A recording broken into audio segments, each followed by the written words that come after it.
And in this meditation, you practice and put into the awareness within yourself of recognizing the highest place within yourself. And ultimately, at the very end, he said these words. Chapter 12, the very end of it. It's called The Veil Removed. This is the ineffable secret, the ultimate illumination, the key to peace and power. You are God.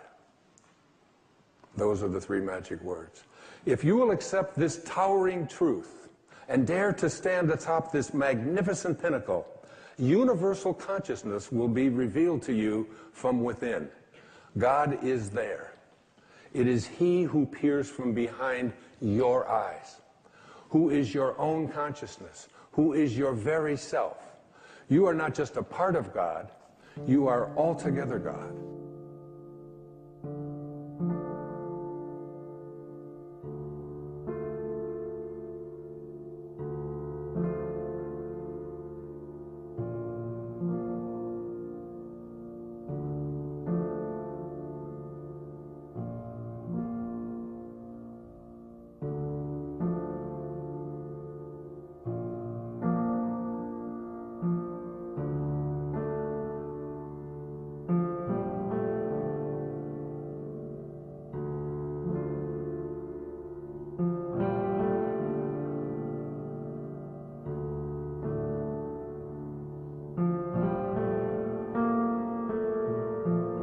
كما في الأرض كذلك في السماء، يعني اللي موجود في الأرض هو موجود في السماء، اللي موجود في السماء هو موجود في الأرض.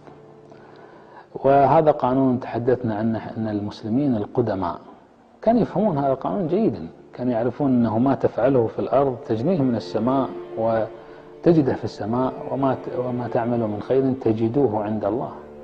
فكل ما تفعله في الأرض تجده في السماء كذلك موجود مكتوب، ويرجع مرة ثانية إلى الأرض، وكما تدين تدان.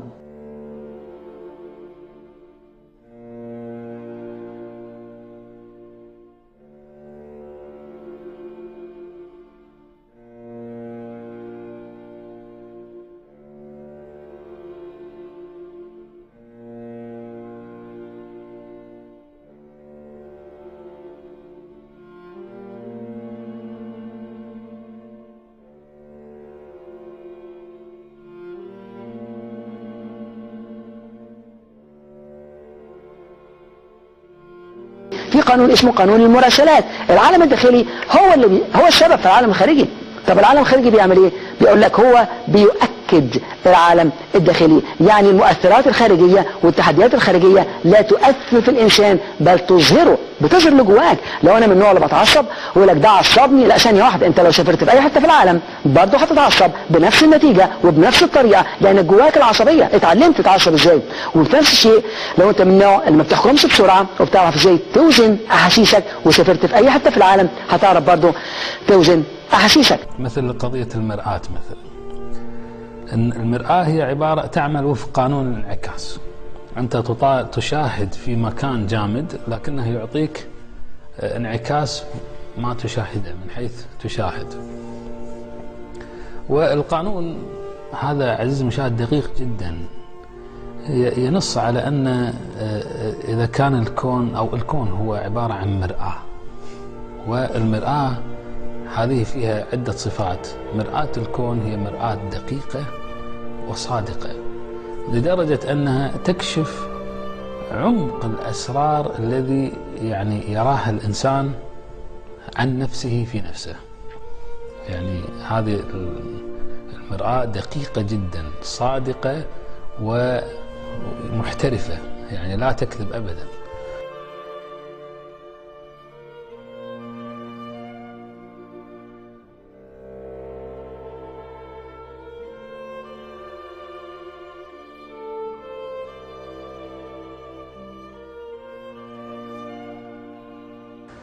والقانون ينص على أن أي شيء تقاومه مدة من الزمن تصبح أنت هو أو تجذبه.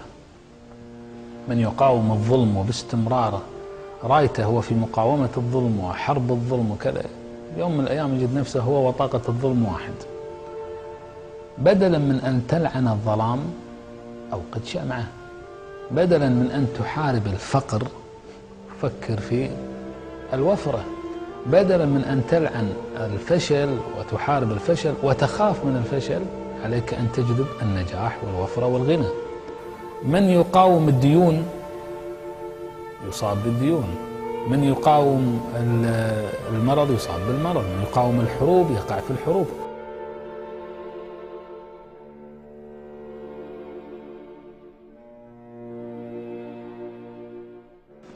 The field of spirit, the field of soul, is the field of pure potentiality.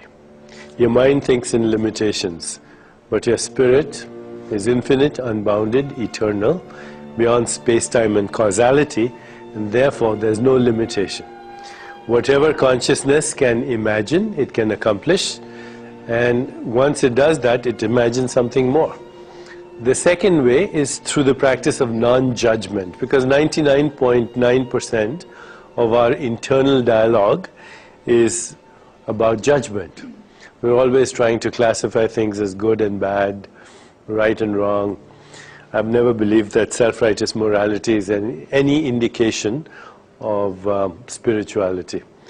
As H.G. Wells, the English playwright, once said, self-righteous morality is just jealousy with a halo. You just say to yourself, today I shall judge nothing that happens. And in doing so, I will create silence in my mind and get in touch with my spirit. See what happens. And every time you catch yourself in a judgment, just stop and say, next.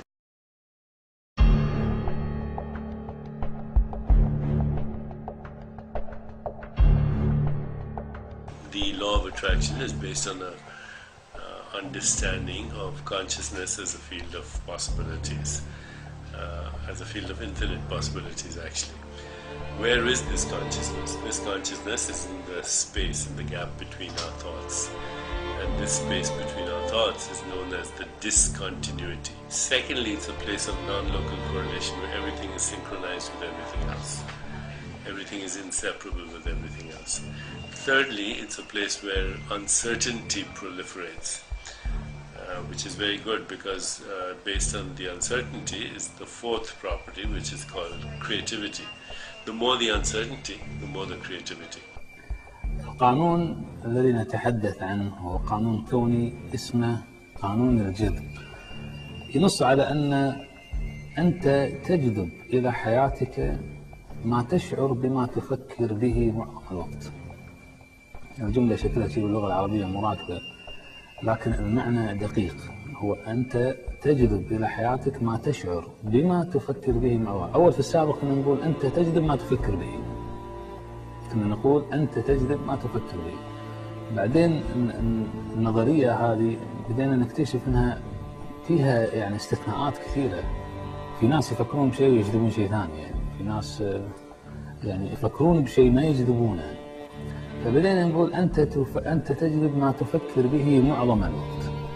أعطتنا أكثر صحة، بس ما زال أيضا في نسبة كبيرة ما قاعد تجذب اللي قاعد تفكر فيه معظم الوقت، أو قاعد تفكر بشيء معظم الوقت بس تجذب شيء ثاني.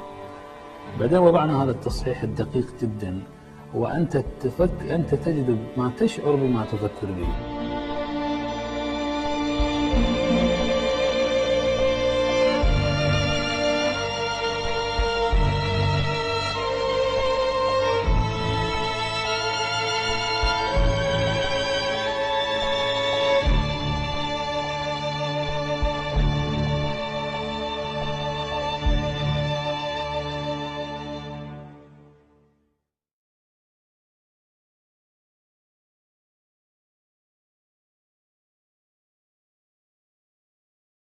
You know, this secret gives you everything you want. Happiness, health, and wealth. You can have, do, or be anything you want. We can have whatever it is that we choose. I don't care how big it is. What kind of a house do you want to live in? Do you want to be a millionaire? What kind of a business do you want to have? Do you want more success? What do you really want? I've seen many miracles take place in people's lives. Financial miracles, miracles of physical healing, mental healing, healing in relationships. All of this happened because of knowing how to apply the secret. This is the great secret of life.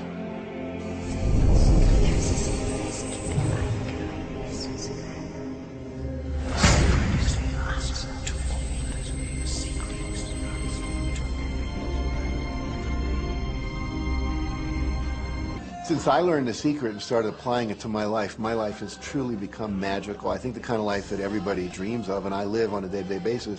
I live in a $4.5 million mansion. I have a wife to die for. I get to vacation in all the fabulous spots of the world. I've climbed mountains, I've explored, I've been on safaris. And all of this happened and continues to happen because of knowing how to apply the secret. Life can be absolutely phenomenal, and it should be, and it will be, when you start using the secret. اولا الكتاب نسخته الانجليزيه وليه نسخه عربي. النسخه الانجليزيه تضمنت مخالفات عقديه في منتهى الخطوره. أيوة. تم اغفالها في النسخه العربيه عشان يمر الكتاب ويتاسلم، والاخطاء دي تجدوها باستفاضه. وانا هنقل من كتاب الدكتور صالح العجيري، كتاب خرافه السر، انصح الناس انها تجيبه. هو اللي حصر ما بين النسخه الانجليزي والنسخه العربي. بيقول ايه في النسخه الانجليزي؟ بيقول you are creator and there is an easy process to create using the law of attraction. معناها المعنى في الترجمه اللغه الانجليزيه انك خالق وثمة عمليه سهله للخلق باستعمال قانون الجذب. النسخه العربي قالت ايه بقى؟ حرفت في الكلام، قالت انك مبدع بدل انك خالق، وثمة عمليه سهله للابتكار والابداع باستخدام قانون الجذب. نعم. طيب المثال الثاني، انا مش هقرا الجمله الانجليزيه، هقرا معناها على طول. المقصود بالسر اننا الخالقون لكوننا، للكون، احنا اللي خلقنا الكون، وان كل امنيه نريد ان نخلقها ستتجلى في حياتنا. السر صفحه 113. اما في النسخه العربيه، اما الترجمه في النسخه العربيه فبتقول ايه؟ المقصود من السر اننا نشكل عالمنا، مش احنا اللي خلقنا، نشكل عالمنا بس، وان كل امنيه نبتغي تحقيقها سوف تتجلى في حياتنا. المقوله الثالثه، المعنى هقول المعنى على طول في النسخه الانجليزيه: اذا نحن الخالقون ليس لقدرنا فحسب، مش القدر بس، بل نحن الخالقون لقدر الكون.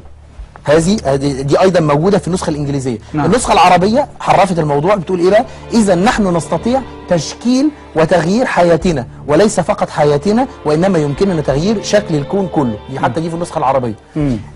قصه ثانيه، المعنى قانون الجذب هو قانون يلا عشان وقتي بيخلص. قانون الجذب هو قانون الخلق. في النسخه العربيه قالوا قانون الجذب هو قانون العمل. يعني بيترجموا عشان بيزوروا عشان نأسلمها. بختم اخر حاجه خلاص تختمها. يعني اتكلم فيها بس حاجه بسيطه. هنقفل من قصدي اقفل. قانون الجذب دي اصلا مبني على اعتقاد وثني محض.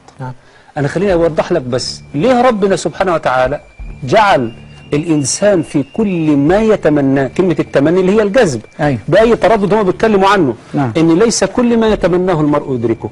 ربنا قال من كان يريد العاجلة عجلنا له فيها ما نشاء ولا ما يشاء. ما نشاء.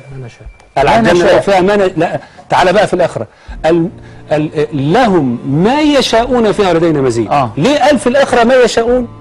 وفي الدنيا قال ما نشاء. ما نشاء. في الآخرة أنت بتتمنى أي حاجة بيجي لك على طول. دول صح فيها قانون الجذب اللي عايز يتكلم عنه، أنت تتمنى عينك هيجي لك عينك، تتمنى اللي أنت عايزه هيجي لك، بس الكلام ده في الجنة لأنها دار جزاء.